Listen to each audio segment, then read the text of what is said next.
이 출애굽 사건은 신학적으로도 아주 중요한 의미가 있고 또 이 인간들의 의식이 개명하는데 발달하고 발전하는데 이성적으로 발전하는데 굉장한 의미를 부여하는 사건이요 이야기라고 볼 수 있습니다. 자, 애굽을 쳐서 특히 바로왕을 쳐서 당시 세계에서 가장 큰 제국이었던 그 다음에 여러 가지 다신 종교 많은 신들을 믿었던 그 나라를 깨뜨리시고 사막의 신, 광야의 신이 또 노예의 신이 제국을 깨뜨리고 자기 민족을 데리고 백성들을 출애굽하게 하셨다. 참 역사적으로 중요한 사건입니다. 정말 중요한 사건이고 세계사적으로도 정차 이제 3대 종교 혹은 가장 지구상에서 영향을 미쳤던 뛰어난 종교 바로 기독교의 시작과 연결되어 있기 때문에 정말 이건 세계사의 중요한 사건입니다. 그래서 이 출애굽 사건은 우리가 신앙적으로나 모든 면에서 굉장히 깊이 음미되고 굉장히 또 핍박받는 민족들에게는 정치적으로도 사회적으로도 굉장히 소망을 주는 말씀이에요. 우리 일제 36년 우리가 핍박받고 있을 때 조선의 젊은이들이 기독교를 많이 들어오게 된 동기가 바로 출애굽기였습니다. 이 기독교 하나님은 핍박받는 자의 하나님이라는 거예요. 늘 특이한 가난한 자의 하나님, 과부의 하나님이죠. 저도 이걸 충실히 지키려고 하고 있습니다. 어디 속해 있든지 약자 편에 서려고 노력하고 하나님이 그러하시는 분이기 때문에. 자, 그런데 오늘 본문에 보니까 이제 대결을 벌여요. 누가? 애국의 술사들과 대결을 벌입니다. 그래서 능력으로서 그들을 압도하게 되는 거예요. 그러면서 결국은 하나님의 능력을 나타냄으로써 true가 진짜 신이 누군가를 보여주는 겁니다. 그러니까 역사상으로 굉장히 중요한 사건이에요. 이 사건이 제가 여러 가지로 제가 비유를 합니다만은 마치 옛날에 그 뽀빠 이상용 씨가 군부대를 방문해서 어머니 한 분을 모시고 가서 비밀리에 숨겨놓고 목소리만 들어주고 아들을 찾아주는 우정의 부대, 그것과 비슷한 얘기라고. 세계 모든 민족이 다 자기가 믿는 신이 진짜 신이라는 거예요. 우리의 또 단군 신앙이 있습니다. 다 전설이 있습니다. 일본은 일본의 전설이고 다 있어요. 그 모든 민족의 신이 다 자기 신이 진짜 신이라고 하는데 그럼 진짜 신은 누굽니까? 그럼 신이 없다는 얘기예요? 허황된 얘기입니까? 정말 신이 있는 겁니까? 이 신학적으로도 철학적으로 굉장히 묵상케 하는 본문이에요. 이 사건을 통해서 진짜 신이 누군가를 역사 가운데 드러나게 되는 거예요. 할렐루야. 물론 출애굽 사건, 신라산 사건도 다 마찬가지입니다만은 그래서 애굽 사람들이 철저히 믿었던 신들이 있어요. 그 중에 하나가 무슨 신일까요? 바로 나일강의 신입니다. 뒤에 말씀드리겠습니다만은 하피라고 하는 나일강의 신이 있어요. 그 신을 깨트려요. 이 신은 각자라고 딱 증명해서 보여주는 것이 바로 나일강물을 피로 바꾸는 겁니다. 그래서 신들의 대결이 사실은 이게 그런 입장에서 이해를 해야 됩니다. 그러면서 정말 잡신들 다신 논리가 문제가 있다. 진짜 창조하는 우주의 주는 한 분이시다. 유일신앙이 만들어지는 겁니다. 신학적으로 굉장히 중요한 의미가 있고 이게 철학적으로도 우리 이성이 어떤 방향으로 쫓아 이렇게 나가야 되겠습니까를 가르쳐주는 것입니다. 지금도 그런 것 때문에 고민하는 사람이 있어요. 많은 신들인데 하나 숨기면 되는 것이고 마음의 평화를 얻기 위해서 생각하는 것이고 다 이렇게 생각하잖아요. 그게 아니라는 거예요. 자, 하나님께서 모세를 설득해서 보냅니다. 뭘 가지고? 하나님의 지팡이를 들고 가게 합니다. 그리고 누구를 스태프를 데려가요? 참모를 형 3살 나이가 먹은 83세 아론을 데려갑니다. 너 가서 너 늙은 너의 힘에 뭐가 있겠냐? 너의 지식으로 능력으로 안 돼. 너는 표적을 나타내라. 하나님의 쓰는 사람은 뭘? 특징이 뭐가 있어요? 표적이 따른다. 이 시장에서 이게 사도의 개념입니다. 사도와 선자의 개념이 뭐냐? 선자는 반드시 예언을 해야지. 하나님 대변하는 겁니다. 대언하는 겁니다. 그게 예언자죠. 뜻을 전하는 자죠. 사도는 뭐냐? 귀신을 쫓고 병자를 고치고 물론 예언도 했습니다만은 그런 영권을 두드러지게 나타나게 합니다. 그래서 영권 앞에 사람들이 복종케 하는 거예요. 이것을 네가 사람들 앞에 신이 될 것이다. 신이 되게 아니라 이렇게 그래서 진짜 신이 된다는 것이 아니고 신의 대행자가 된다는 뜻입니다. 그래서 네가 영권으로서 세상을 지배하라는 거예요. 오늘날 우리에게 필요한 능력, 우리에게 주는 메시지가 담겨 있습니다. 오늘 우리가 뭘로 세계를 지배할까요? 한 번은 제가 베네목사 집회 갔더니 베네목사가 그러더라고요. 하나님께서 말세에 자기를 쓰신다는 거예요. 어떻게?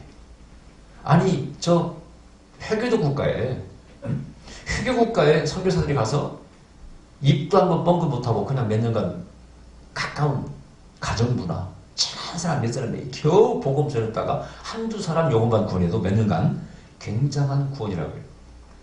우리가 장천대에 날 총장님 학장님 계셨는데 그분이 인도네시아에 선교로 몇 년 다녀오셨어요. 그분이 가서 가정부하고 뭐 하여튼 두세 사람인가 세 사람인가 몰라 이렇게 영접을 시켰답니다. 그래서 그 얘기를 얘기하니까 솔직하니 그분은 좀 겸손한 분인데 얘기하니까 사람들이 다시 웃는 거예요. 아이고 몇 년가 있으면서 겨우 뭐 몇 사람 그걸 전도했냐고 구원시켰냐고. 그분이 당신들은 회교국가의 현실과 저질을 몰라서 그런다고. 물론 뭐 그분의 능력과도 연결되어 있겠지만은 다 그런 건 아니잖아요. 근데 어쨌든 그분은 성실한 분이 최선을 다했죠. 쉽지 않다는 거예요.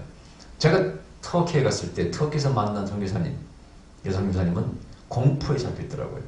한 번은 복음을 친한 사람에게 전하다가 잡혀가지고 경찰서 가서 온갖 조롱을 당하고 한밤중에 자정이 넘어서 국경선 밖에다가 버리고 와버린 거예요. 여자를 갖다가.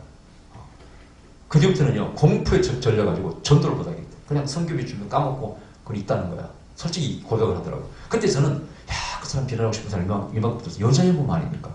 특히 회교국가에서 여성을 함부로 하대하는 얼마나 공포에 잡혔겠어요.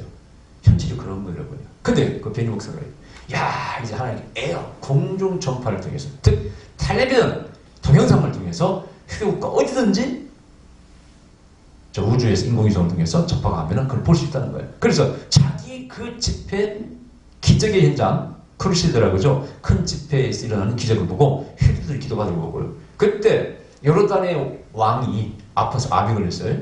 비밀리에 조용기 목사님하고 베닌 목사님에게 기도 좀 해달라고 초청을 했습니다. 비밀리에. 근데 낫지는 않았습니다만 어쨌든 그런 일이 있어서 이걸 보면서 공중전파를 통해서 침투에 들어가는 거예요. 그렇게 한 번은 얘기하더라고요. 지금 그런 시대가 왔다고. 예. 자, 근데 뭘 보고요? 표적을 보고. 너는 가서 내 지팡이를 하나님의 지팡이를 가지고 와서 표적을 압도하라는 거예요. 이것을 영적 대결, 능력 대결이라고 말합니다. 이것이 복음이 전파되는 어떤 곳에서 일어났어요. 특히 무당과 전통적인 종교와 항상 능력 대결이 있었습니다. 그 다음에 또 하나 진리 대결입니다. 아까 말한 진짜 신이 누구인가. 너희 종교는 무엇을 강조하냐? 우리는 사랑과 용서를 강조한다. 죄를 회개하고 죄 용서받고 구원받는 것을 우리는 강조합니다. 너희의 가르침은 뭐냐? 그냥 선행만 가르치는 겁니까? 철학적인 어떤 그런 책에 대한 이론만 가르치는 거예요? 기독교는 게 아니라는 거예요. 그리고 그 모든 것을 입증하는 것은 표적이라는 거예요. 할렐루야. 그래서 대결을 벌이는 거예요. 자, 바로 앞에 대결을 벌입니다. 여기 보니까 아론이 지팡이를 던졌다고 되어 있어요. 모세는 영적인 리더로서 권위자로서 탁 사인 하니까 아론이 지팡이를 탁 던졌어요. 그러자 그 지팡이가 뭘로 바뀌었어요? 뱀으로 싹 바뀌었습니다. 그러자 뒤에서 씩 웃는 사람들이 있어요. 누굴까요? 바로 거기에 현명한 자, 애국의 현명한 자와 술사, 박사들이 와 있다고 되어 있어요. 똑똑한 자, 자기들도 마술 행하는 자가 다 와 있었어요. 저것들이 여기서 이렇게 나가면 우리도 딱 받아친다는 거예요. 그러면서 이 애국의 술사가 뭐라고 해요? 낄낄낄 웃더니 폐하! 저건 아무것도 아닙니다. 우리도 할 수 있습니다. 하고 지팡이를 딱 던졌어요. 그러니까 그도 뱀이 딱 됐어요. 이 두 뱀이 쫙 마주보고 있어요. 피를 낼름거리면서. 이야! 순간 사람이 놀랐습니다. 보통 일이 아니지 않습니까, 여러분? 만약 이 앞에서 그런 일이 생겼다고 생각해보세요. 이거 얼마나 참 구경거리입니까, 이게 진짜. 근데 문명이 개명되지 못한, 우리는 지금 마술이라는 거 알고 있잖아요. 어떤 방법이든 속여서 한다는 걸 알고 있어, 우리가. 아무리 희한한 일도, 마술도 다 진짜 그 사건은 아니거든요. 근데 그 당시에는 사람들이 얼마나 속습니까? 다 해를 가리고 막 다 속아 넘어갈 때 아닙니까? 그게 벌어진 거예요. 흥분에 동화집니다. 쫙 혀를 내려놓으면서 마주보고 있어요. 좀 있으니까요. 그 모세 아론이 던진 지팡이가 쓱 하더니 그 애굽의 술사가 던져서 만들어진 뱀을 대가리를 콱 부었습니다. 그러니 그 사람들 앞에서 그 뱀을 꿀꺽 잡아먹어버렸어요. 이게 뭐야? 이게 능력 대결이에요. 지금 보면 이 두 뱀이 양쪽 신을 대표하는 거예요. 그죠? 양쪽 신 사용하는 뭔가 어떤 도구들입니다. 근데 바로 사막의 신, 광야의 신, 노예의 신의 그 뱀이 그 광대한 큰 제국의 신의 뱀을 잡아먹어버린 거예요. 이 뱀을 히브리어는 탄님이라고 탄님. 이 성경에서 보면은 뱀이라는 단어가 히브리 글자로 나하시라는 글자를 쓰고 또 탄님이라는 글자를 쓰는데 나시는 일반 뱀을 말하는 것이고 이 탄님은요 괴물, 뭐 시웨이라고 바다의 고래 같은 큰 괴물 있죠. 이것이 시편 128편 7절에 나오는데 여기에 보면 용이라고 되어 있어요. 그게 괴물을 말합니다. 괴물. 이게 의미하는 바가 있어요, 여러분요. 성경에서 바다의 용이 나오고 어떤 괴물, 뭐 려야단, 뭐 이사야서 이런 뱀 같은 게 나오는데 이런 것들이 전부 다 사단의 앞잡이로서 사단을 상징하는 상징적인 동물로 나옵니다. 근데 이 싸움에서 그걸 잡아먹어버려. 그러면서 하나님이 승리하게 됩니다. 할렐루야. 여기서 나타나는 게 뭐냐, 의미하는 게 뭐냐, 너희의 신은 가짜라는 거예요. 너희의 신은 진짜가 아니라는 거예요. 여호와 하나님이 진짜 하나님이라는 겁니다. 그것을 보여주는 겁니다. 그래서 아까 우정의 무대에서 다 자기 어머니라는 거예요. 목소리를 들으니 우리 어머니입니다. 무슨 뭐 옛날 그 얘기를 들어보니까 제가 우리 어머니하고 사이에 있었던 일 같습니다. 한 20명, 30명 나옵니다. 다 나와 자기 어머니를. 헷갈려요. 근데 어머니는 진짜 어머니는 한 분밖에 없어요. 근데 나중에 이제 다 떨어나고 딱 한 사람만 남아. 진짜 아들만 남아. 그리고 그 어머니를 포함하고 없고 휴가를 가. 그게 우정의 무대 얘기합니까? 역사상에서 진짜 신과 가짜 신이 구별되는 드러난 사건이 뭐냐? 이게 바로 출애굽 사건이에요. 아멘. 이 능력과 표적이, 이 하나님의 능력이 조선시대에 한국에 옵니다. 그래서 우리가 불교라든가 그 다음에 뭐 무당, 모든 토착 종교가 있었는데 거기도 물론 표적이 있죠. 그러나 그것들을 제압할 능력으로서 그렇게 쓰임받았던 분들이 바로 부흥사들입니다. 할렐루야. 그래서 우리 한국의 초창기에 뭐 누구죠? 김육도 목사님, 이성보 목사님, 뭐 다 표적과 능력이 출중히 나타났던 분들이에요. 그래서 그분들의 표적, 그 집회 부흥일 때 성령의 불을 받고 예수 믿게 되고 그 완고한 생각들을 다 버리고 제사를 다 던져버리고 또 불리도 던져버리고 기독교로 왔다 그런 얘기입니다. 그게 똑같은 사건이 여기 일어난 것이고 지금도 이러한 표적이 있어야 됩니다. 할렐루야. 출애굽 사건이 지금도 있어야 돼. 지금 이 개면된 이 시대도요 불법의 집도 판치고 있습니다. 우리 한일 관계도 보세요. 근데 미국도 보세요. 다 힘있는 자가 이 세상을 지배하고 주둔금 5조를 달라. 이게 참 웃기는 세상입니다. 자기들 우리들만 있는 거예요. 우리들만 있는 거예요. 우리들을 위해서만 있는 거예요. 뭐 불합리한 세계가 불합리한 것들이 모든 걸 지배하는 시대에 지금도 힘이 지배합니다. 중국도 마찬가지고. 이때 이것들을 깨버리는 이런 불합리한 것들, 부조리를, 악들을 결코 용납지 않냐는 그런 하나님이 살아계심을 감사하시기 바랍니다. 아멘. 우리는 그 하나님을 믿는 거예요. 노예 하나님을 믿습니다. 깨트려버리시고 구해내시는 하나님을 믿습니다. 우리 민족이 작정하는 일본, 중국, 뭐 주인 나라와 어느 나라를 다 우리 지지 않고 이기고 승리하게 하도록 기도해야 돼요. 아멘. 그 하나님을 믿어야 돼요. 우리 할렐루야. 자, 그래서 이 지팡이 대결이 끝납니다. 근데 여기 보니까 이제 다음이 뭐냐면은 나일강물을 피로 만드는 거예요. 근데 이 나일강은요 라이프 블러드라고 그래요. 생명의 피라고 뜻이에요. 이 에집트라는 나라는요 이 나일강에서 모든 것이 나옵니다. 그 길이가 6,000km가 넘어요. 세계에서 가장 긴 강입니다. 젖줄이라고 그러죠. 젖줄이라고 그래요. 이거 먹고 사는 거예요. 거기서 이 홍수가 지잖아요. 적당히 홍수가 지면 제일 좋은 거예요. 홍수가 안 되면 위에서 그 비옥한 토사물이 밑으로 안 내려오기 때문에 농사가 안 돼요. 적당히 비가 오면은 약간의 홍수가 지면서 그 기름진 토사물이 밑으로 흘러나와서 농사가 잘 됩니다. 근데 많이 와버리면 난리가 나는 것이죠. 집이 무너지고 사람이 죽고. 그래서 적당히 비가 오게 달라고 항상 바로 왕이 나일강가에서 제물을 바쳐 기도합니다. 오늘도 보니까 나와 있잖아요. 아침 되면, 내일 아침 되면은 바로가 강가에 나올 것이다. 그 당시 기록을 보니까 정말 그랬어요. 아침에 약속이 제사를 드려요. 제사를 드려 나올 거라는 거예요. 그때 너는 이 지팡이로 하수를 딱 가르치라는 거예요. 그래서 당시 그 애국 사람들은 나일강의 신이 아까 하피라는 신 혹은 오시리스 크눔 여러 신이 있었는데 그 대표인 게 하피라는 신입니다. 이 신이 나일강을 지배하고 있어요. 풍요의 신입니다. 그래서 이 신께 잘 빌어야 적당히 비가 와서 적당히 홍수가 지고 농사가 잘 되게 한다는 거예요. 그렇게 생각했어요. 나일강이 바로 에기트인의 생명의 젖줄이요 해필 행복을 주고 있어요. 이게 너희들 잘못됐다고 생각해봤니? 그 엉뚱한 생각 해봤어? 내가 그걸 보여주리라. 나의 나일강을 쳐서 나일강이 진정한 주인이 신이 누군가를 보여줄 것이다. 그렇게 성경에 기록되지 않았지만은 그걸 보여주는 겁니다. 그러면서 이건 징계와 심판을 합니다. 그래서 그 왕 앞에서 모세가 나일강을 가리키자 나일강 물이 핏물로 바뀌면서 도저히 먹을 수가 없고 그 안에 있는 모든 생명체가 다 죽습니다. 이것이 요한복음과 연결되어 있습니다. 여러분 가나의 혼인잔치집에서 예수님은 어떻게 하셨어요? 물로 뭘 만들었어요? 포도주를 만들었습니다. 자, 물로 모세는 피를 만들었어요. 그래서 요한복음이 뭐라고 하셨어요? 율법은 모세로 말미암아 의와 진리는 예수 그리스도로 말미암아 되어 있다겠죠. 이게 뚜렷이 요한복음 강조하고 있어요.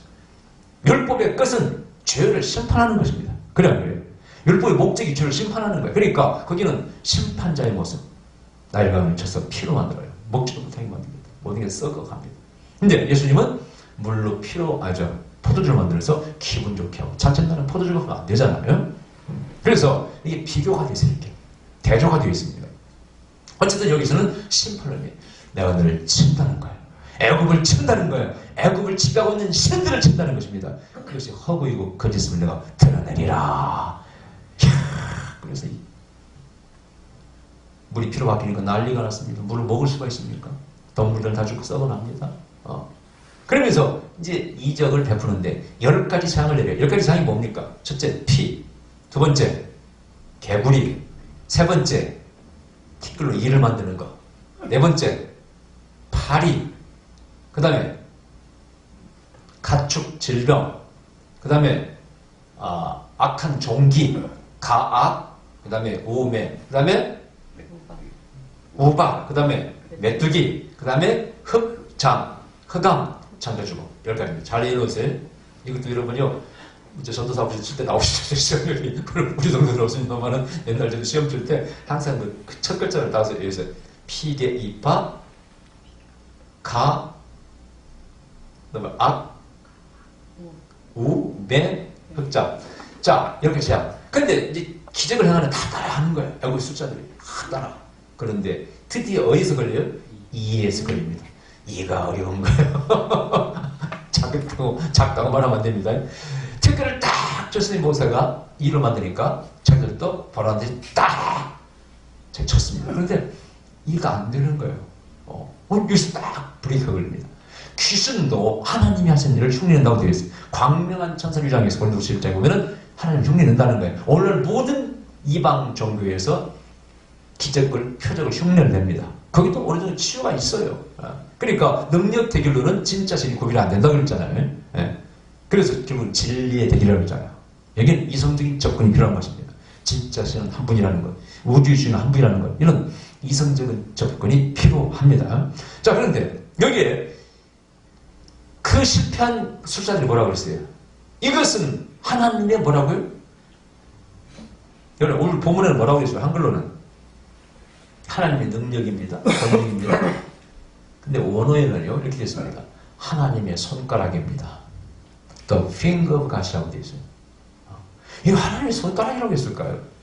이것을 알 수 있게 해주는 말씀이 누가복음 11장 20절에 나옵니다. 마태복음 10장 28절도 같은 부분입니다. 자, 내가 성령의 능력을 덧입어서 귀신을 쫓아내면은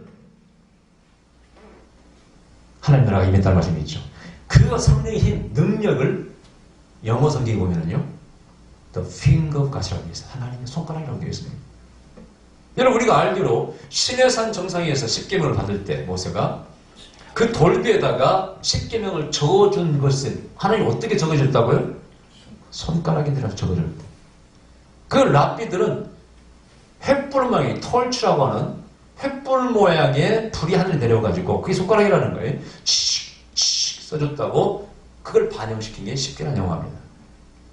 하나님의 손가락은 능력을 의미하는데, 그래서 그 횃불 모양이 사도행전에서는 뭐라고요? 뱀이와 같이 갈라진 불이 각 사람 물이 있었다고 되어 있잖아요. 이게 전부 다 일관성이 있습니다.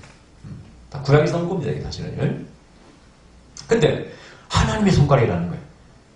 자, 때로는 예수님께서요, 뭘 진흙을 발로 이렇게 눈에다 발라줘. 손가락을 사용합니다. 근데 이제 제가 이걸 영어 공부를 하다 보니까 보통 왕을 킹이라고 하면 킹, K를 씁니다. K. 이게 사실은 히브리어 카프에서 옵니다. 이 손가락이 힘을 의미하는 거예요. 왕이라는 것도 사실은요. 그래서 이스라엘 사람들 이렇게 유대인들 이렇게 말합니다. 하나님의 능력이 얼마나 강하나를 뭘 표현하느냐? 하나님이 손가락을 몇 개를 사용했냐 이렇게 이 얘기를 해요. 적어도 이 날강을 홍해를 가를 때는 손가락을 한 몇십 개 쓸 것이다. 내가 까먹었는데 그렇게 사용해. 야, 이 정도 기니까 손가락 한 개만 충분해. 이렇게 그런 표현을 쓰는 거예요. 그게 힘들어진 표현이에요.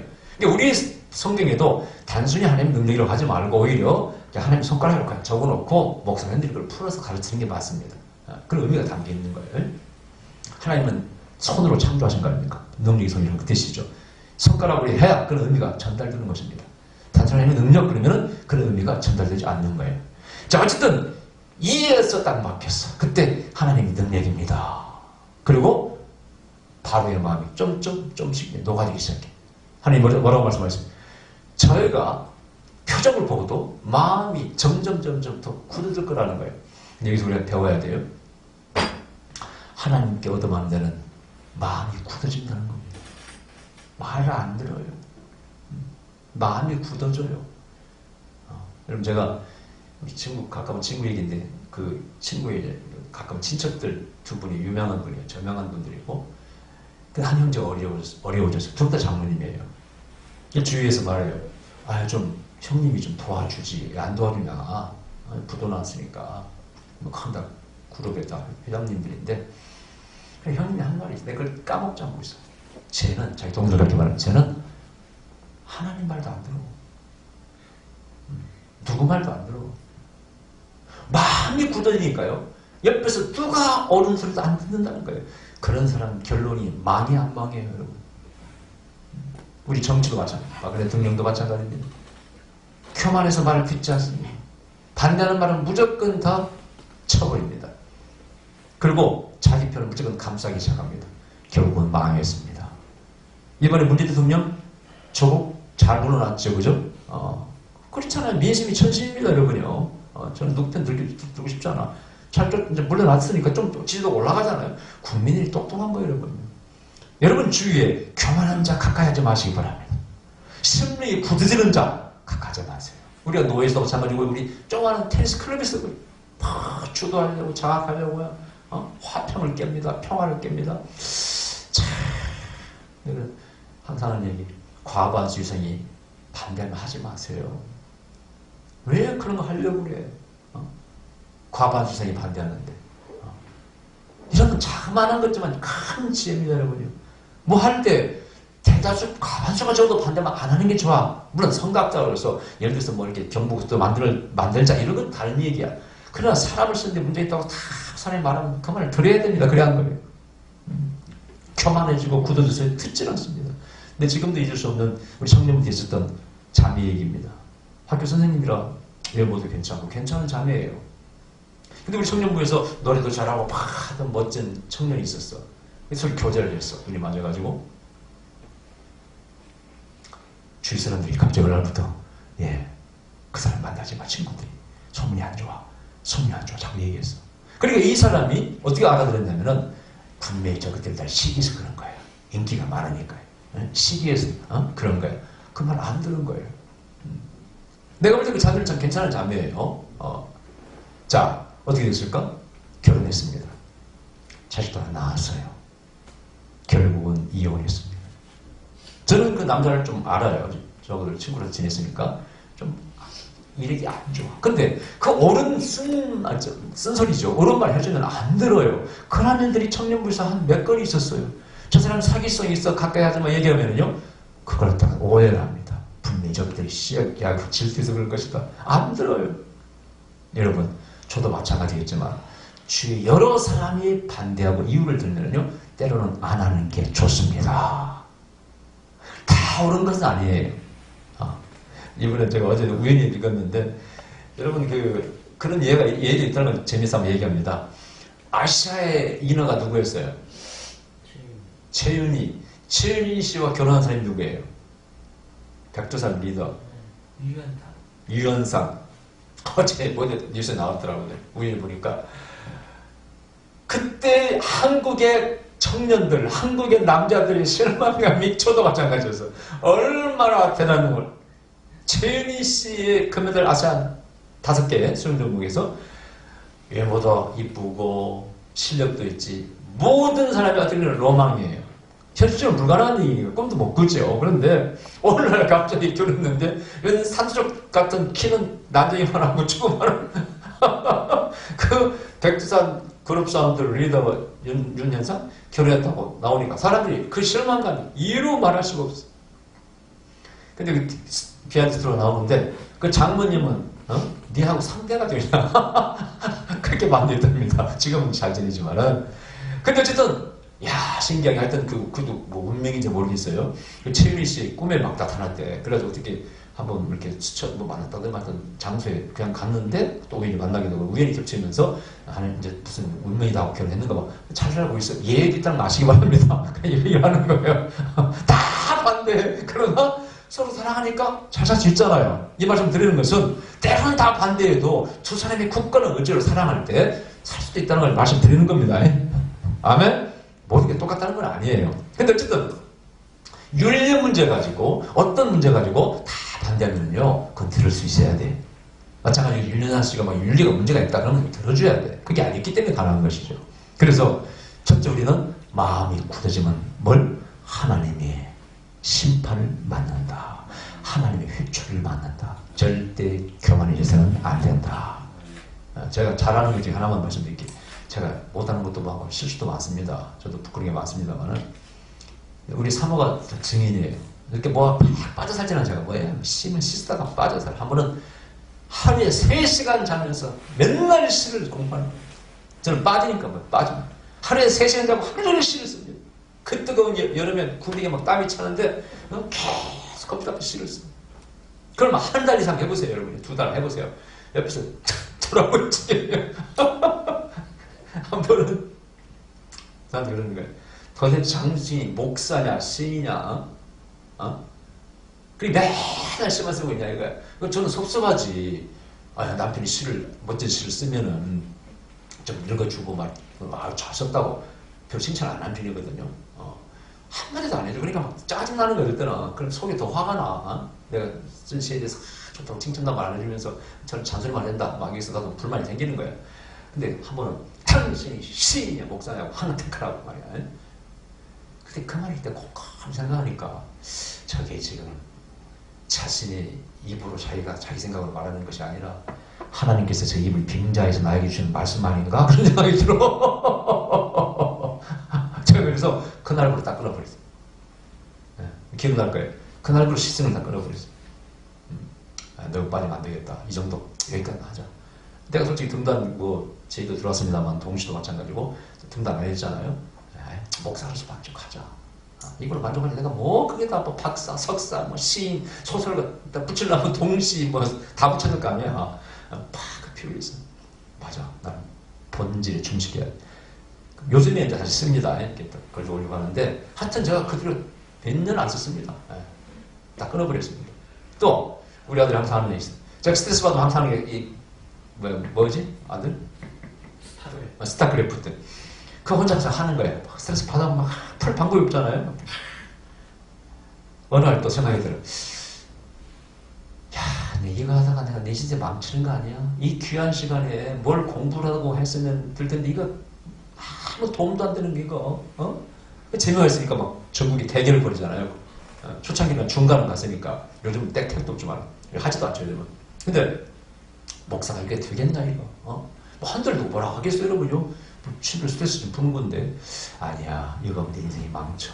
우리 때는 항상 하는 얘기 너 생산적인 일에 빠지면 안 돼. 적당히 맘만 보고 그만둬야지. 그것이 주업도 아니고 돈도 안 생기고 인생이 아무 도면으로 빠지면 안 돼. 취미 정도를 가끔 하는 것이지. 안 돼. 그럼 나를 불 끊어버렸어. 그런데 우리 아들 하는 말이 아빠는 참 대단하대. 왜? 그 좋아하는 스타크를 어떻게 끊나 이거야. 어떻게 끊을 수가 있냐. 하루쯤에 딱 저는 술, 담배 옛날에 하루쯤에 다 끊어버렸습니다. 이거 하면 내 인생이 망쳐. 하나님 내 믿는데 도움이 안 돼. 신앙생활 도움이 안 돼. 내가 이가는 못 끊어가지고 뭘 못 하겠냐. 야, 담배를 그날 버리면 그냥 끊어버리고, 술 딱 끊어버리고, 스타크래프 딱 끊어버리고, 시도 딱 끊어버리고, 다 끊어버렸어요. 그러니까 제가 생각할 때는 이 하나님의 부끄러움, 교만, 시간 낭비, 하나님이 싫어하는 것들이 이렇게 목까지 차올 때가 있잖아. 임기점이 다다라. 그 전에 그만둬야지. 그걸 고집 피우고 마음이 강팍해져가지고 밀어붙이잖아요. 그때 얻어맞습니다. 이 바로가 얻어맞은 이유가 바로 그겁니다. 명심하시기 바랍니다. 오늘 본문을 통해서 우리는 알아야 돼요. 행복이, 풍성함이 어디서나 나일강에서 오는 건 맞습니다만은 나일강을 지나는 한피라는 그 신이 아니라 여호와 하나님이라는 걸 아셔야 돼. 생사화복의 주관자가 하나님을 아시기 바랍니다. 두 번째 뭐라고요? 마음이 교만하면 회초리가 준비되어 있어요. 하나님께서 뭐라고요? 칼을 갈고 화살을 준비한다고 했어요. 악인을 위해서. 너무 교만하면 안 됩니다. 100% 얻어맞습니다. 아멘? 그때 내가 깨달아야 돼. 아차, 이러면 안 돼. 근데 과감하게 그만둬야 돼. 과감하게 끊어버려야 돼. 예. 그래야 당신은 하나님의 징계를 받지 않습니다. 할렐루야. 이것을 배우시기 바랍니다. 기도드립시다. 그렇습니다. 아버지, 우리 교만을 깨